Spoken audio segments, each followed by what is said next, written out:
যখন কোনো বিধানের কথা আপনি বলবেন, তাদের এই উদ্ধত মাথাটা আল্লাহর বিধানের সামনে অবনত হতে চায় না, বিভিন্ন যুক্তিতর্ক তারা দেয়। এই কারণেই তাদের সংখ্যাটা জাহান্নামে বেশি হবে। আরো কারণ আছে, রাসূল বলেছেন সারা জীবন তাদের জন্য করবেন।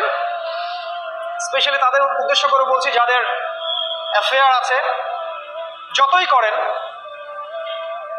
যত কিছুই করেন না কেন, আপনি যদি তাকে ভোগ বিলাস এবং পার্থিব সুখ শান্তি দিতে না পারেন, সে আপনাকে চিনবে না এক সময়।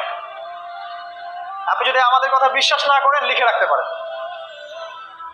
আর এমনিতে লিগ্যাল বৈবাহিক সম্পর্কেও সারা জীবন অনেক কিছু করবেন, হঠাৎ একদিন কোন একটা কারণে ঝগড়া লেগে গেছে, তখন দেখবেন সে বলে বসবে সারা জীবন তোমার কাছে কিছুই পেলাম।